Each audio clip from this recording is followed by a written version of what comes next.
good morning.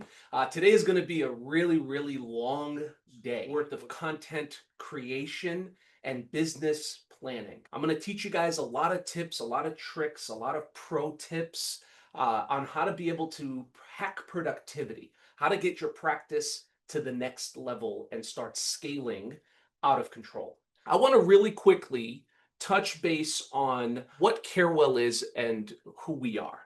Number one, Kaerwell is an extension of your practice. We are here to meet you right where you are today and help you scale where you want to go. Whether that's through warehousing, fulfillment, private label, strategic support, whatever it is, I will tell you, most of the doctors I speak to, they don't have time to master marketing, content creation, automation, and all of these other logistic flows that we've put together here at Kaerwell. That's kind of where we come in. And today is a perfect example of that, right? We're here not to talk about shipping solutions. We're here and hosting this workshop to give you guys hands-on tactical tools that you're going to be able to use and grow each and every one of your businesses. Now, I want to talk a little bit more about Kaerwell, but I'm going to save that for the very end. Just understand that we are here as your 3PL, which means we will pick, pack, ship your orders directly to your patients and give you all the control that you're going to need to be able to take control. I want to shift gears and kind of dig right into the real work with AI and how we can start scaling and making you smarter. So if you're not already here, go to chatgpt.com. I want you guys to log in, and I want to kind of give you guys a quick lay of the land. ChatGPT is an LLM, which basically means it's a large language model. It's been trained on copious amounts of data. So just pay attention to what I'm going to be doing here, even in the most basic levels, to make sure that you've completed these steps. When you first log into ChatGPT, as I said, the center of your screen here will be your dialog box where you can type in your message and have a conversation with ChatGPT. If you look to the left, this is the navigation bar. Now, part of your navigation bar, for most of you, will say start a new chat, search a chat, and then if you've not done anything on the library, it's not going to show you the library. And then it'll show you GPTs. And if you've built them in the past, you'll see all the ones you've built below GPTs. And then below that, if you have any projects, you'll see your projects. And then finally, you'll see all of your chats. So this is kind of the, like I said, the navigation bar, what you have access to. I want you guys to understand that every time you click this pencil and you start a new conversation, although ChatGPT has the ability to retain memory, it cannot actually pull from those previous conversations and move through a new conversation. It doesn't work that way. So if you're having a conversation about a specific topic, make sure that you name that so that when you're coming back to that same topic, you can go back to that same chat so it doesn't lose focus. Elsewise, when you open up a new chat and you come in here and start saying, remember when, yes, it remembers when, but it's not going to remember everything that happened in that thread. The other thing I want to mention here is if we look over where it says ChatGPT 4.0, if you click on this drop down, this is going to give you the different models that you have access to. And each of these models will tell you generally what they're for. See how it says great for more tasks under 4.0? And then under 0.3, it says uses advanced reasoning. And then 0.4 mini is the fastest in advanced reasoning. Then we have great at coding and visual reasoning for 0.4 mini high. And then there are additional models here like 4.5 research preview, 4.1 and 4.1 mini. So there's a bunch of different models that they're working through and training on different things. Because one thing is for sure, ChatGPT, as amazing as it is, has a vast database of information. And think about it this way. All of these people that are feeding ChatGPT misinformation makes it really difficult for you, the average person using it, to come in here, ask it to do a perform an act, and then just copy and paste it and put it out to the world. So we need to be able to dial it in, especially in healthcare, and let it know that we need clinical proven data research only. So it's only looking at that level of data, and it's not looking at what anybody else is just uploading as a PDF. For right now, what I want you guys to do for me is in your chat box, I want everybody to open up your ChatGPT, and in your chat box, I want you to type in the following prompt. You are a content strategist for a functional medicine clinic that focuses on gut health. Help me write a clear, friendly blog post that educates patients about the connection between microbiome and mental health. I want you to enter, and I want you to put that prompt in the way that I have it typed here. So I want to look at this response, because there's two things I want to do. I really want to focus on how you're engaging with ChatGPT. This is called a prompt. Whenever you put something into this box and ask it anything, you are giving it a prompt, an input. ChatGPT is going to take that information, and within seconds, it's going to give you what's called an output. Now, this is the output that it gave. Your gut, your mood, how microbiome impacts mental health. Did you know your gut could be talking to your brain? Okay. What is microbiome? The brain connection. Microbiome that affects your mood. Signs your gut might be affecting your mental health. Steps to support a healthy gut. Functional medicine can help you get to the root. Okay. So look at the very bottom here, where it says, let me know if you want a shorter version for social media or email, or what to link this specific gut health product to. So it's already predicting our next move. What I want to do is I want to show you guys right now an advanced technique that will absolutely close the bridge and the gap of what's called commodity content and help you focus on building hyper-focused content, right? So here's what I mean. Most people are going to say this blog is awesome, and they're going to copy this, and then they're going to go ahead and bring it into whatever software they're using, and they're going to go and launch this blog with very little editing. They might change a couple little things because they don't sound like this or whatever, but the point is that the root of the information, most people are going to take and they're going to run with it. So here's what I would like to show you guys. Here's an advanced technique that will probably blow even some of my advanced people away, even though I've shown them this in the past. This can be used for anything that you are doing in ChatGPT. I want you guys to type this in. I would like you to analyze this through the lens of one of the patients in the clinic, and tell me what objections my patient will have, as well as any suggestions to make this blog better. I want you guys to pay attention to what I'm doing here, because what I'm doing is, instead of trying to look at it through the lens of the patient myself and try to put myself in the patient's shoes, I'm going to use this amazing system, and I'm going to say, hey, put yourself in my patient's shoes. Tell me, what would my patient object to?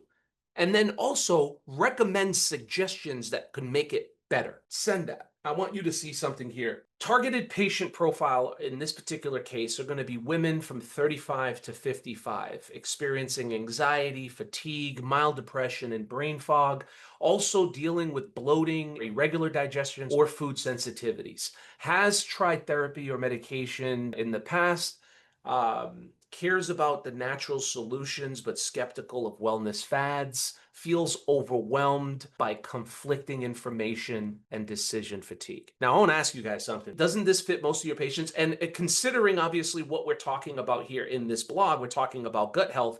I mean, gosh, most Americans are suffering from gut health because their diets are horrible. So this is most everybody, which is awesome. Now let's take a look at here. Likely objections from the patients. This feels too general, which is funny it says that, because that's exactly what this is. When you ask ChatGPT a general prompt, It's going to give you a general output. We didn't give it any real substance. So because we didn't give it any real substance, it gave us basic information. And then it gives us the fix. So it says, hey, this feels like too general. How do I know that this applies to me? She may think, I've read stuff like this before. How do I know my microbiome is actually the problem?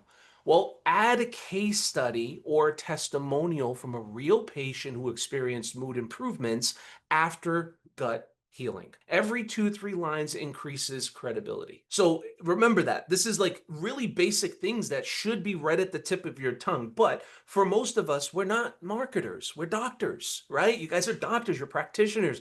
So this marketing stuff doesn't make too much sense, and it shouldn't. Now, here's the next question. Do I really need to give up sugar or processed foods? She may be thinking, I already try to eat healthy. It's a blog telling me I need to go on an extreme diet. Come on, really? I would think that. Probiotics never worked for me. I don't have time for another wellness routine. I've been dismissed before. Why should I trust you? And this is something that's super, super, super common. This one right here. I don't know how many of you guys have heard in your own practices your patients telling you that you're the second, third, fourth doctor that they've been to because everyone thinks they're crazy and it's all in their head. Their labs are coming back fine, their labs are normal, but yet something doesn't feel right. And everyone tells them they're crazy, right? It's in your head. Well, I have a neighbor who's going through this right now, this very moment. She's going through this, and I introduced her to one of our lovely doctors who's here today with us. And I said, look, she's having an issue and I know you can help her. It's one probably hormonal. That's my guess. But she's being seen by these doctors that are not specialists. They're generalist. They're looking at general labs and saying, no, your labs are all within reason. They're all fine. There's nothing here that suggests you should be feeling like this. So plenty of customers feel this way. Suggestions to strengthen the blog. Now it starts to give you some nitty gritty. It starts to bring you into the realness. It starts to help you expand on your intro, go over the gut-brain axis, using the symptom list, action steps, and a call to action. The final note is that this blog is a solid start. It's clear, it's inviting, it's educational, but with a few adjustments to build the emotional resonance of it and adding trust and clarity, it can become a conversion-ready piece of content. How do we do that? How do we get this to implement all of the suggestions that it made and overcome all of these objections before they were even given? I'll give you guys the secret. Ready? Implement your suggestions and make my blog better. Send it. That's it. That is it. Implement your suggestions and make my blog better. If you're writing a social media post, implement your suggestions and make my social media content better. If you're writing a course, same thing, replace blog with course, right? And it's going to make it better. So here we go. Now we can instantly see a change in the layout of it. It's obviously giving a lot more information, but in my personal opinion, there's still some substance here missing. This is a great start, as it's suggested before, but if you're trying to take a customer who's reading a gut type of blog and you're trying to take them to a gut product, what's missing here is a transactional CTA, a transactional call to action.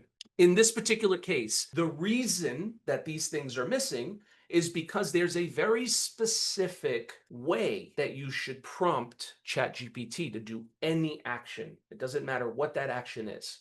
There's a very specific way. And in that book I gave you guys, you'll see right here the ChatGPT prompt framework. The first one is to provide ChatGPT with a role. Tell ChatGPT who it is. Basically, assign it a role. The second thing, create the task. Tell it what you need it to do or perform. The third thing is tonality. This is the part right here. This tone is the part that describes not just your voice, but it also gives ChatGPT your linguistic patterns and your writing style. So that if you use the word y'all, ChatGPT knows you use the word y'all. And when it's writing content for you, it'll use the word y'all every time you would usually say the word. And then the last one is constraints. So this one I put as optional, But in my opinion, it's necessary. You should tell ChatGPT how long it should be. If you want a blog, you should have a blog based off of your competition. If your competition is writing a blog about gut health and you review that blog with ChatGPT, the first question is, how many words are in this blog? If your competitor has a blog at 1,250 words, your blog should be 1,500. Your blog should be more. You should provide more value, more words. The other one is format. How do you want ChatGPT to format your output? Do you want it to give it to you as a PDF? Do you want it to give it to you in a QR code? Do you want it to give you the content in an Excel spreadsheet? Do you want it to give it to you in Markdown? Do you want it to give it to you in a paragraph? How do you want it to give you the formatted output? So constraints is optional, but in my opinion, constraints belongs there, and it's a 4-pillar system. In order to be able to have a truly powerful prompt, you should check off all 4 boxes: role, task, tone, constraints. So here's a really basic example. You are a healthcare copywriter working for a functional medicine practice. Help me write a clear and professional, whatever type of content it is: blog, email, ebook, guide, symptom tracker, doesn't matter. Whatever that is, you're going to put it here about gut health, thyroid, diabetes, rosacea, whatever, doesn't matter. Acne, whatever it is, you're going to put the topic here, right? We've checked off 3 out of the 4 boxes. The only box that we haven't checked off is the constraints box. That's the only one we haven't checked off. Now, here it says the tone should be supportive, educational, and easy to understand. A lot of people have difficulty coming up with this one. They ask me, well, what should I sound like? Well, you sound the way you sound, and if you have to ask somebody how you sound, you can't articulate it. So I created a GPT that will tell you exactly how you sound. If you have a blog post that you've written, if you have a video that you've made and that's been transcribed, if you have any book you've written, an email, it doesn't matter what it is. If you have anything with text and enough of it, we can create a perfectly executable prompt in ChatGPT that will tell you exactly who you are. So I'm going to show you guys how this works. I'm going to go to my YouTube channel. I'm just going to go to the one here, which is a 2-hour piece of content. And I'm going to grab some of this text, and then I'm going to go to ChatGPT. And you guys can do this as well. So if you have specific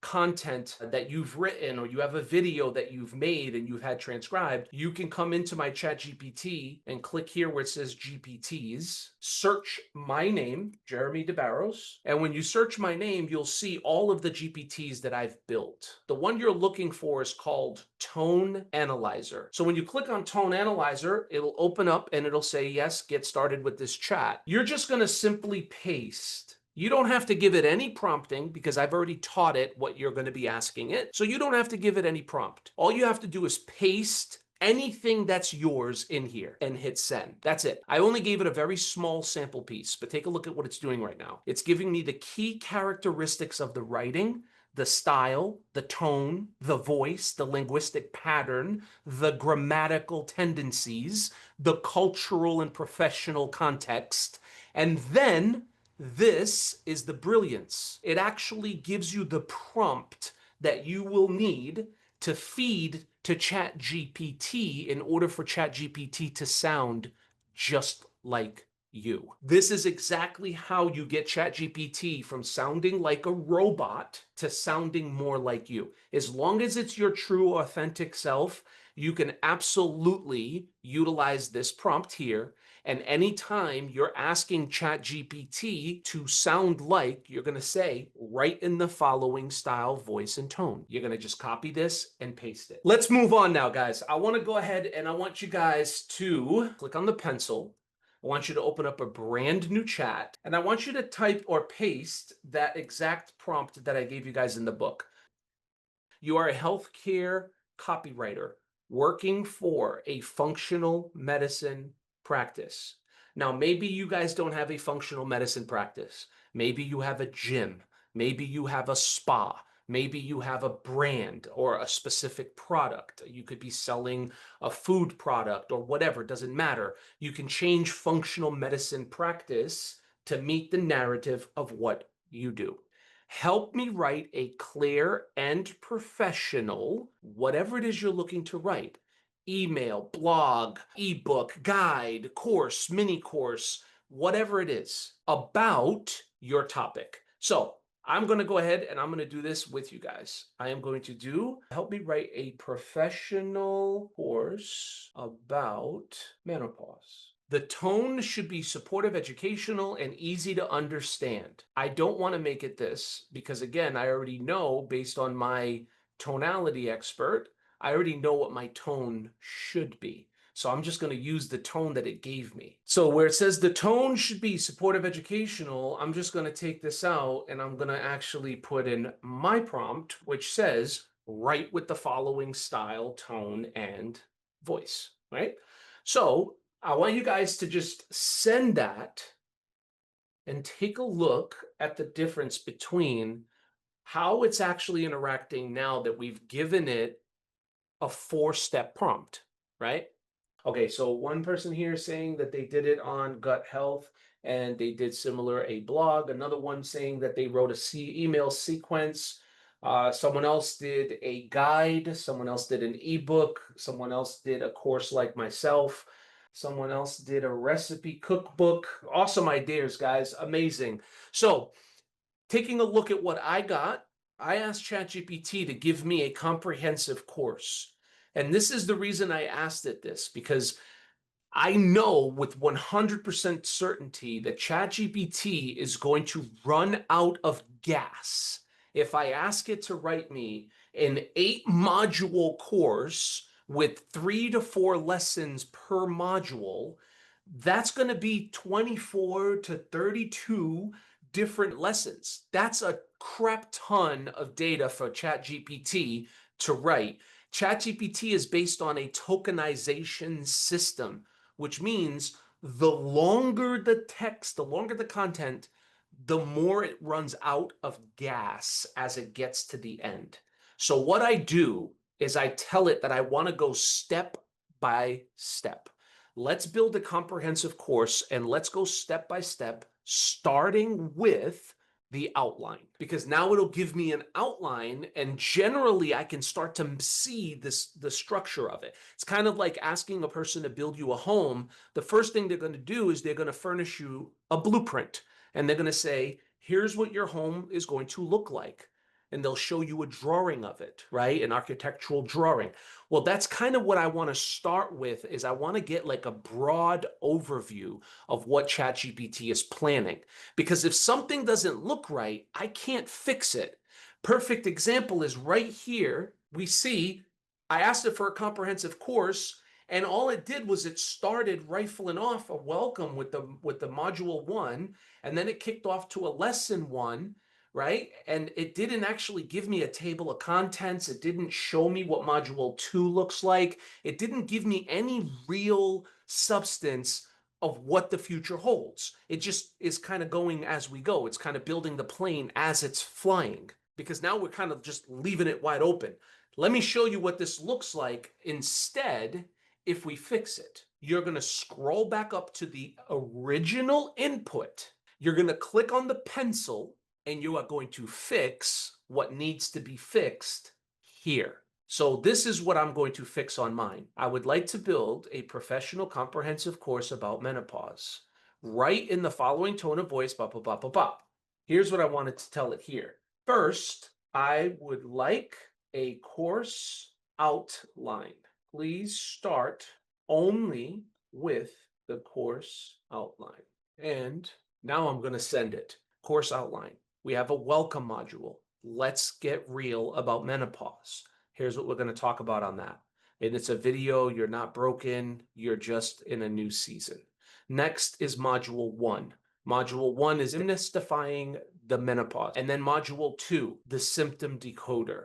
Module 3, food, fuel, and fire. Module 4, movement that loves you back. Module 5, the mindset matters. Ooh, I like that. The mind-body reset. Number 6, therapies and tool labs. Number 7, living fully after 40. Final module, your menopause master plan. Guys, is this really good or is this really good? Right? Like, this is some good stuff now that I get to actually see what ChatGPT is planning, and now I can really start to dig in. I can say, I like this, I don't like that. Let's change this, let's change that.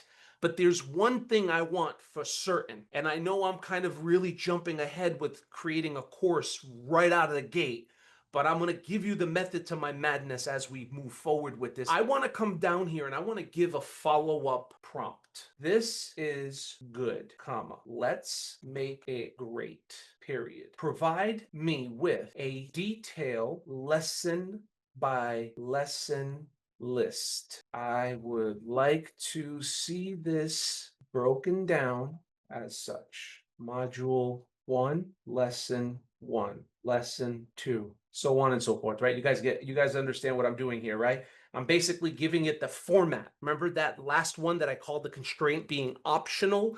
Well, it's no longer optional. It's something I absolutely need to be clear about. I need ChatGPT to be on the same level with me and understand how I want this formatted. Boom. So I'm giving it very clear and explicit directions. I want to know what you have planned because I need to be able to make the necessary adjustments right now. I don't want to build a plane as it's flying. I want to know. I want to know exactly where our destination is, and I want to know what our course of travel is so that I can just sit down, close my eyes, and go to sleep. Here we go.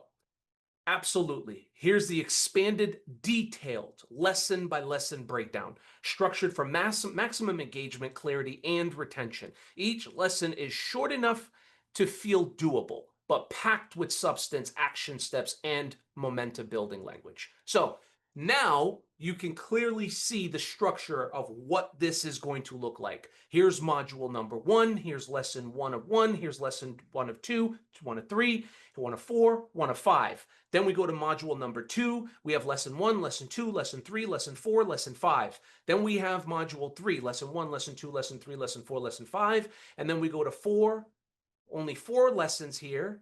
Lesson 5, there's only 4 lessons here. Lesson 6, or sorry, module 6, there's another 4 lessons here, another 4 lessons here, right? So now you guys can kind of see the power here. You can see how if you take this thing step by step, it's going to help you get that clarity that you need. So somebody said, this is really good. This is where I was running into problems. You know, clarity is key. And when someone throws a new tool at you, it's like giving you a keys to a Ferrari. You've never driven, a car like that, and you get in the driver's seat and you hit the gas and the thing fishtails all over the place and it scares the crap out of you, and you put the keys down and say, I won't get in that car anymore. But if someone actually took you for a quick drive, got you, comfortable with the car, showed you how to use it, here, if you put the gas too hard, it's going to fishtail, you're going to know. You're going to know what to expect. So that is the purpose of today's call, guys, is to give you that clarity, because clarity is key. So I'm super excited that you got that clarity and that this is actually starting to make sense. So this now to me looks good. However, remember what I taught you guys earlier. Please review this through the lens of one of my patients and tell me what objections they will have, as well as suggestions to make this course go viral. Send it. And notice how I added that caveat at the end here. I want this course to go viral, right? So I put that in at the very end. So let's take a look at what this came back with. So targeted patient persona, women 40 to 60. Why would women 40 to 60 be the demographic? Can anybody tell me that? Absolutely 110%. We are talking to menopausal women. So we're going through menopause at 40 to 60. Yes, some women go to menopause earlier in the 30s. That's understandable. But for the most part, 40 to 60 is the demographic, right? Experiencing hormonal shifts, likely perimenopausal or menopausal, health aware but overwhelmed, time-strapped, skeptical of fluff, possibly frustrated of conventional doctors who've dismissed their concerns, right? So this is some really good stuff. Likely patient objections and fixes. I'm overwhelmed. I don't have enough time for a course right now. I've tried everything. Why is this so different? Do I really need a course for menopause? Isn't this just part of life? That's a pretty good one. I don't want to be sold HRT or a pile of expensive supplements. Wow. This one is powerful. This one is super, super powerful. And this is even more powerful. Education first.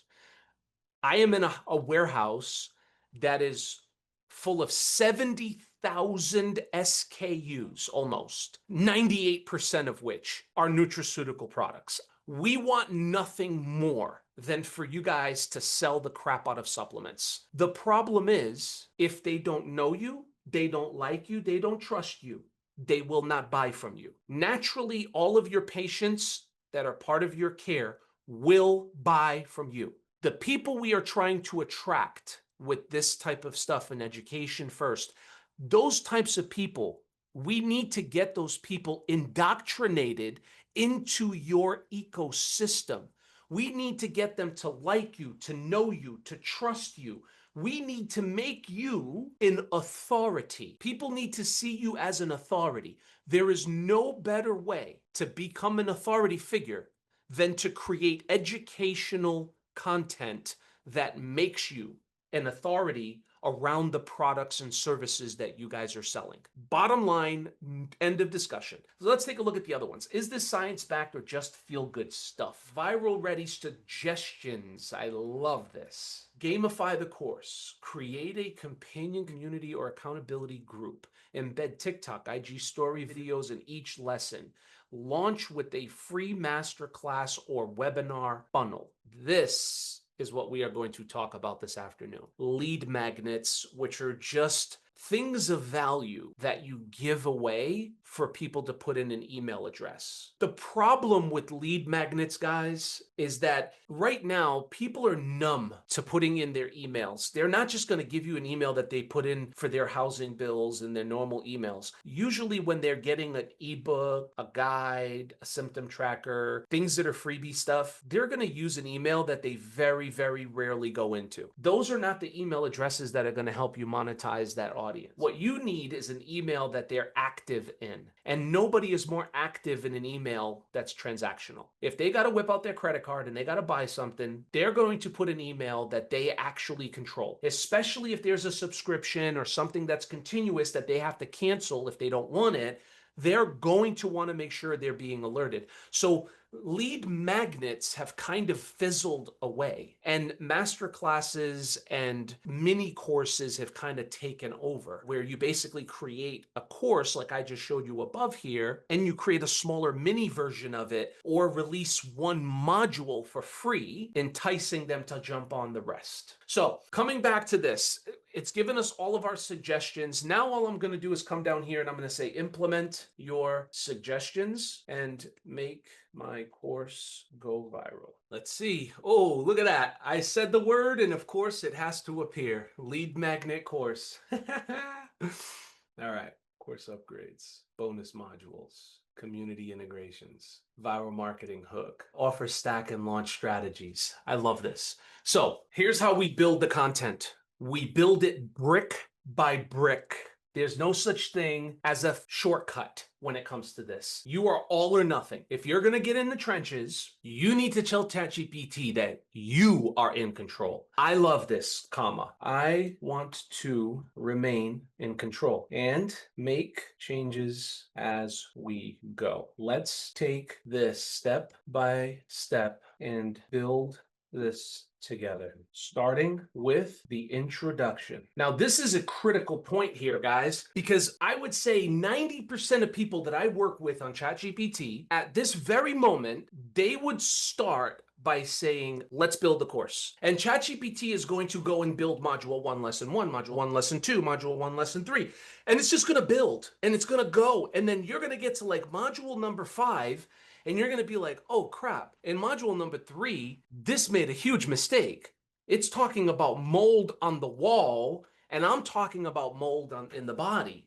Like, this is totally wrong, which if you follow along, if number 3 is wrong, number 4 and number 5 are probably based off of number 3. So that means number 4 and number 5 are wrong. So if we go step by step and it starts to veer left, I can rein it back in and say, no, no, no, no. this is not what I want. And 9 out of 10 times, you just have to check your own initial input and make corrections there instead of arguing with ChatGPT and saying, fix this, do that, don't put that there, don't put that here. You can go back to your original prompt and fix your original prompt. So let's go ahead and let's get started. So I love this. I want to remain in control and make changes as we go. Let's take this step by step and build this together, starting with the introduction. Send it. You're not broken, you're becoming. Ooh, I like that. Welcome to the journey. Script. So this is actually producing the entire module script for me. Like it's ready to go. Like what to expect, what you'll need, your first power move, your first challenge, wrap up line. See what I told you guys earlier about how it's predicting your moves? So do you want to produce a video, voiceover, copy? Should I create a community post prompt? Would you like me to match emails to go out to your students? So again, I am in control here. So I'm going step by step now, right? I gave it the welcome, then I'm going to the table of contents, and then we're going to march right in to module number 1, lesson 1. And we're going to go step by step. And eventually what's going to happen is ChatGPT is going to do this. It's going to split into 2 different screens. You see how it just did this? This is their version of what's called an A/B test. This is where they give you 2 different outputs and you identify which response you liked better. Do you like number 1 or do you like number 2? It's kind of like being at the eye doctors. You know how they flip the thing around and is this better or is this better? It's kind of like this. ChatGPT is starting to get a pulse on what way you like it delivering the content to you. I'm going to go with the one on the left. Now what this has done is it's giving me my first module. Module number 1, lesson 1 of 1. Here's the lesson objective. Here are the 3 stages. Now it's asking us to move on to lesson 2. Yes, continue to number 2. Module 1, lesson 2. At this point, I know some of you guys are asking, well, how do we put this all together? So what I normally do is as I'm developing content, I already have a Google Drive that's open on another window. So I'm copying and pasting in order as I go. So as long as I'm okay with that welcome message, I'm going to copy that welcome message and I'm going to put that welcome message in. Then I'm going to take that table of contents. As long as I'm good with that, I'm going to copy it and I'm going to put it into Google Drive in my sheet so that my table of contents is there. Then I'm going to go to my opening module 1, lesson 1, and I'm going to grab that and I'm going to bring that over, so on and so forth until I get to the very, very, very, very bottom and the end of it. By then, I will have the entire course broken down into the Google Drive. After we've put all of this together, we're going to go ahead and we're going to make it pretty. We're going to take it in to a tool like Canva or a course tool, and we're going to make it better. We're going to have all our modules broken down. We're going to create our PDFs. We're going to create our videos, and I'm going to show you guys some really amazing tools that you can use in conjunction with ChatGPT to be able to help you speed ramp through creating course content.